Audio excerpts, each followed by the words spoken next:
Hi friends, this is বানি and welcome to my channel. বন্ধুরা, আজকে আমি তোমাদের জন্য একটা দারুণ টপিক নিয়ে এসেছি। আজকে আমরা বিং এর কিছু ইম্পর্টেন্ট ব্যবহার দেখব। আজকের পরে তোমাদের বিং এর ব্যবহার নিয়ে আমার মনে হয় আর কনফিউশন থাকবে না। দেখো, বিং কে আমরা সেন্টেন্সে বিভিন্নভাবে ব্যবহার হতে দেখি, আর প্রায় কনফিউজড হয়ে যায় সেন্টেন্সগুলোকে ঠিক কিভাবে তৈরি করা হচ্ছে, এখানে বিং ঠিক কিভাবে ফাংশন করছে, আমরা প্রায়ই আটকে যাই। আজকে আমরা সমস্ত ব্যবহার দেখব। আজকে আমরা দেখব বিং সেন্টেন্স একটা নাউন হিসেবে কি করে ফাংশন করছে, আবার একটা জিরান্ট হিসেবে সেন্টেন্সে কি করে ব্যবহার হচ্ছে। আবার আমরা দেখব প্রেজেন্ট পার্টিসিপল হিসেবে সেন্টেন্সে বিং এর ব্যবহার। সেন্টেন্সে বিং আবার মেন ভার্ব হিসেবেও ব্যবহৃত হচ্ছে। যখন সেন্টেন্সটা কন্টিনিউয়াস ফর্মে থাকছে, কন্টিনিউয়াস টেন্সে থাকছে, তখন আমরা সেন্টেন্সে বিং কে ব্যবহার করছি। তো এই সেন্টেন্সগুলোকে আমরা ঠিক কিভাবে তৈরি করে থাকি, আজকে আমরা সমস্ত ব্যবহার দেখব। আজকের পরে বিং এর ব্যবহার নিয়ে তোমাদের আর কোনো অসুবিধা হবে না। আজকের ভিডিওটা কিন্তু প্রচন্ড ইম্পর্টেন্ট, প্রচন্ড ফ্রুটফুল হতে চলেছে, তোমরা কোথাও যাবে না, আমার সাথে ভিডিওটা একদম শেষ পর্যন্ত থাকবে। যা চ্যানেল নতুন প্রথম আমার ভিডিও দেখছো তাহলে প্লিজ চ্যানেলটাকে সাবস্ক্রাইব করে নিও, তাহলে যখনই আমি ভিডিও আপলোড করবো তোমরা নোটিফিকেশন পেয়ে যাবে। তো আর দেরি না করে চলো শুরু করা যাক আজকের ভিডিও। সবার আগে আমরা দেখবো বিং সেন্টেন্সের নাউন হিসেবে কি করে ফাংশন করছে। যদি আমি বলি he is a kind human being, সেন্টেন্সে আমরা এখানে হিউম্যান বিং এর ব্যবহার পেয়েছি, যেটা হলো একটা নাউন ফ্রেজ। দেখো, এখানে হিউম্যান বিং দ্যাট মিনস মানব সত্তা, আর তার আগে আমরা একটা অ্যাডজেক্টিভের ব্যবহার করেছি। তো আমার মনে হয় তোমরা বুঝতে পারছো এখানে আমরা এই ওয়ার্ডটাকে একটা নাউন হিসেবে কি করে ব্যবহার করলাম। দেখো, এখানে হিউম্যান বিং, এই পুরো স্ট্রাকচারটা হলো একটা নাউন ফ্রেজ। দেখো, এখানে বিং কোনো কাজ করা বোঝাচ্ছে না, এখানে কোনো কাজ করছে না, কোনো অ্যাকশন করছে না, বরং এখানে বিংটা একটা এন্টিটি বোঝাচ্ছে, পার্সন বোঝাচ্ছে, বা একটা ক্রিয়েচার বোঝাচ্ছে। আর এটা হলো একটা নাউন। সেন্টেন্স দেখো তোমরা আরো ভালো করে বুঝতে পারবে। প্লিজ ওয়েট, এই ইম্পর্টেন্ট ক্লাসটার মধ্যে আমি জাস্ট 1 মিনিট নিতে চাই। আমি শুধুমাত্র 2 মাসের একটা মাস্টার কোর্স শুরু করতে চলেছি, যেখানে আমি তোমাদের মুখ থেকে ইংরেজি বলাবো। শুধুমাত্র 2 মাস পরে তোমরা তোমাদের নিজেদের বিগিনার্স থেকে ইন্টারমিডিয়েট লেভেলে পাবে, অর্থাৎ 0 থেকে intermediate level only in 2 months. আর কোর্সটা স্টার্ট হচ্ছে জুলাইয়ের 2 তারিখ থেকে। তো তোমরা যারা দ্রুত ইংরেজি শিখতে চাও শীঘ্রই এনরোল করো। আর ফিসটা খুবই সামান্য, মাত্র 500 পার মান্থ। কোন নাম্বারে যোগাযোগ করবে বুঝতে পারছো না? স্ক্রিনে যে নাম্বারটা দেখা যাচ্ছে সেই নাম্বারে যোগাযোগ করে দ্রুত এনরোল করে ফেলো। Let's get back to the video. যদি আমি বলি কোনো জীব জল ছাড়া বাঁচতে পারে না, no living being can survive without water. No living being can survive without water. দেখো, এখানে নাউন কখনো সাবজেক্ট হিসেবে সেন্টেন্সে ফাংশন করতে পারে, আবার নাউন কখনো অবজেক্ট হিসেবে সেন্টেন্সে ফাংশন করতে পারে। একটা এক্সাম্পল দেখো, যদি আমি বলি কুকুর বিশ্বস্ত জীব, সেন্টেন্সটা কি হবে? Dogs are loyal living beings. Dogs are loyal living beings. দেখো, এখানে লিভিং বিংসটাও কিন্তু একটা নাউন ফ্রেজ। একটা এক্সাম্পল দেখো, যদি আমি বলি প্রত্যেকটা মানুষের সম্মান পাওয়ার অধিকার রয়েছে।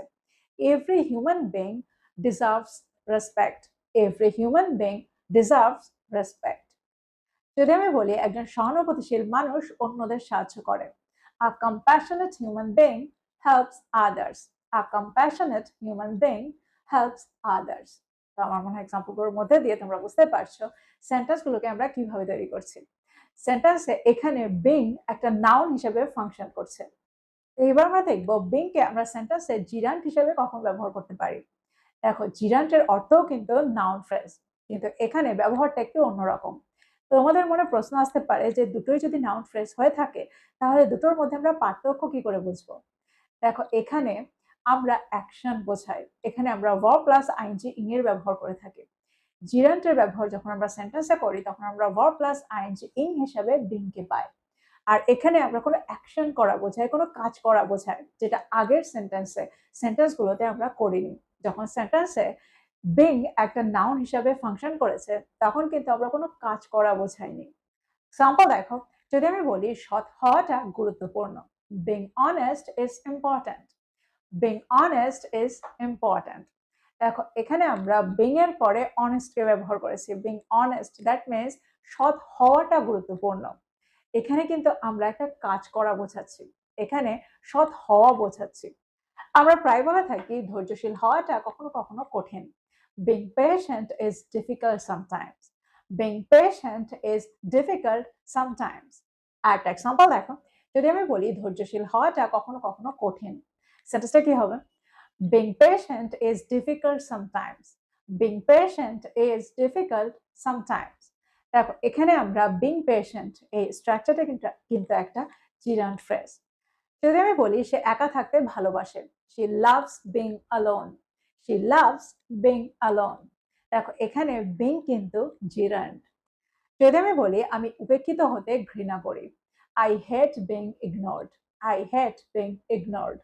তো তোমরা বুঝতে পারলে এই সেন্টেন্সগুলোকে আমরা কিভাবে তৈরি করছি। তো আমার মনে হয় এক্সাম্পলগুলোর মধ্যে দিয়ে তোমরা বুঝতে পারলে এখানে আমরা জিরান্ড হিসেবে বিংকে কি করে ব্যবহার করছি। দেখো বিং এখানে জিরান্ড হিসেবে ফাংশন করছে, কারণ এখানে ভার্ব প্লাস আইএনজি ইন হিসাবে সেন্টেন্সে বিং ব্যবহৃত হচ্ছে। কিন্তু আগের ফর্মটাতে অর্থাৎ আগের স্ট্রাকচারটাতে আমরা কিন্তু সেন্টেন্সে বিংকে ব্যবহার করে কোনো অ্যাকশন বোঝাইনি, এখানে আমরা কাজ করা বোঝাচ্ছি। তাই ওই স্ট্রাকচারটাতে বিং একটা নাউন হিসেবে ফাংশন করেছে, আর এই স্ট্রাকচারটাতে বিং একটা জিরান্ড হিসেবে ফাংশন করেছে। এবার আমরা দেখব বিং এর প্রেজেন্ট পার্টিসিপল ফর্মের ব্যবহার। সেন্টেন্সে আমরা বিংকে একটা প্রেজেন্ট পার্টিসিপল ফর্ম হিসেবে কখন ব্যবহার করতে পারি? দেখো ভার্ব প্লাস আইএনজি ইন হলো প্রেজেন্ট পার্টিসিপল ফর্ম। আমরা সেন্টেন্সে বিংকে প্রেজেন্ট পার্টিসিপল ফর্ম হিসেবে প্রায় ব্যবহার হতে দেখি। আমরা এখানে মেন ভার্ব হিসেবেও সেন্টেন্সে বিংকে ব্যবহার করতে পারি। যদি আমি বলি সে অভদ্র হচ্ছে, he is being rude. He is being rude, সে ভদ্র হচ্ছে, হি ইজ বিং পোলাইট। আমরা এখানে বিংকে মেন ভার্ব হিসেবে ব্যবহার করেছি, আর তার আগে একটা অক্সিলারি ভার্বের ব্যবহার আমরা সেন্টেন্সে করেছি। ঠিক যেমন ভাবে আমরা কন্টিনিউয়াস টেন্স গুলোকে তৈরি করি, আমরা এখানে কন্টিনিউয়াস ফর্মে বিংকে সেন্টেন্সে ব্যবহার করছি। কোন একটা কাজ হচ্ছে, সে অভদ্র হচ্ছে, সে ভদ্র হচ্ছে, এরকম অর্থে আমরা সেন্টেন্সে বিংকে এখানে ব্যবহার করছি। যদি আমি বলি সে বাচ্চা সুলভ আচরণ করছে, হি is being childish. He is being childish. আমরা এত চুপচাপ হচ্ছি কেন? Why are we being so quiet? Why are we being so quiet?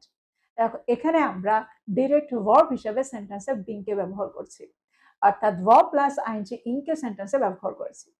এবার আমরা দেখব বিং এর পরের ব্যবহারটা। আমরা সেন্টেন্সে প্রেজেন্ট পার্টিসিপল ফর্মের ব্যবহার হিসেবে অন্যভাবেও বিংকে ব্যবহার করে থাকি। যদি আমি বলি ক্লান্ত হয় আমি তাড়াতাড়ি ঘুমাতে গিয়েছিলাম, দ্যাট মিনস ক্লান্ত থাকায় আমি তাড়াতাড়ি ঘুমাতে গিয়েছিলাম। সেন্টেন্সটা কি হবে? being tired I went to sleep early. being tired I went to sleep early. এই সেন্টেন্সে আমরা প্রেজেন্ট পার্টিসিপল হিসেবে বিংকে ব্যবহার করছি। তাহলে আমরা বুঝবো কি করে যে এখানে আমরা প্রেজেন্ট পার্টিসিপল হিসেবে এই সেন্টেন্সে বিংকে ব্যবহার করছি? দেখো এখানে বোঝার একটা উপায় আছে। এখানে আমরা বিং দিয়ে একটা রিজন বোঝাচ্ছি, আমরা বিংকে সরাসরি ভার্ব হিসেবে সেন্টেন্সে ব্যবহার করছি না। আর এখানে আমরা বিং এর আগে কোনো অক্সিলারি ভার্বের ব্যবহারও সেন্টেন্সে পাচ্ছি না।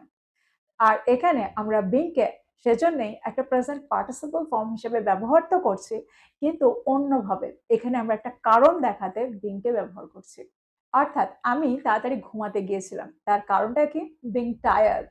আমি ক্লান্ত থাকার কারণে আমি তাড়াতাড়ি ঘুমাতে গিয়েছিলাম, because I was tired. I was tired, so I went to sleep early. তো তোমরা বুঝতে পারলে সেন্টেন্সটাকে আমরা কিভাবে তৈরি করছি। এখানে আমরা কারণ বোঝাতে বিংকে সেন্টেন্সে ব্যবহার করছি একটা প্রেজেন্ট পার্টিসিপল ফর্ম হিসেবে। আর একটা এক্সাম্পল দেখো, যদি আমি বলি এই শহরে নতুন হওয়ায় আমি কয়েকবার হারিয়ে গিয়েছিলাম। being new to this city I got lost several times. being new to this city I got lost several times. তো আমার মনে হয় তোমরা বুঝতে পারছো সেন্টেন্সগুলোকে আমরা ঠিক কিভাবে তৈরি করছি।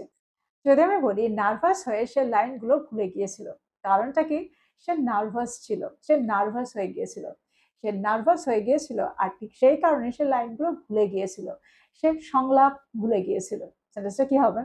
being nervous she forgot the lines. being nervous she forgot the lines. তো আমার মনে হয় প্রত্যেকটা সেন্টেন্সকে তোমরা বুঝতে পারলে, আর এখানে আমরা বিংকে ঠিক কিভাবে ব্যবহার করছি সেটাও তোমরা বুঝতে পারলে। আর এবার আমার মনে হয় তোমরা এখানে দুটো পার্টিসিপলের মধ্যে কনফিউজড হবে না, দুটো প্রেজেন্ট পার্টিসিপলের মধ্যে কনফিউজড হবে না। তখন সেন্টেন্সে বিং একটা মেন ভার্ব হিসেবে ফাংশন করছে ভার্ব প্লাস আইএনজি ইং এর ফর্মে, আর কখন বিং সেন্টেন্সে একটা কারণ বোঝাতে প্রেজেন্ট পার্টিসিপলের ফর্মে ব্যবহার হচ্ছে। আমরা আজকের ভিডিওটাতে বিং এর এই সমস্ত ব্যবহার জানলাম। আমরা এটাও জানলাম সেন্টেন্সে বিং নাউন আর জিরান্ড হিসেবে কি করে ব্যবহৃত হচ্ছে। তো প্রত্যেকটা ব্যবহারকে নোট ডাউন করো আর প্রত্যেকটা ব্যবহার দিয়ে প্রচুর সেন্টেন্স তৈরি করো। আর বিংকে এবার হাতের মুঠোয় নিয়ে আসো। বিং দিয়ে সেন্টেন্স তৈরি করতে গিয়ে আমার মনে হয় তোমাদের আর কোনো অসুবিধা হওয়ার কথা না। বিংকে এখন খুব সহজেই তোমরা সেন্টেন্সে ব্যবহার করতে পারবে। তো বিং দিয়ে সেন্টেন্স তৈরি করে সেগুলোকে খুব প্র্যাকটিস করো। আর ভিডিওটা ভালো লাগলে লাইক করতে ভুলে যেও না, বন্ধুদেরকে শেয়ার করো যারা ইংরেজি শিখছে। So this is all about today. I will be back with another video. Till then, take care. Thank you for watching this video. Bye bye.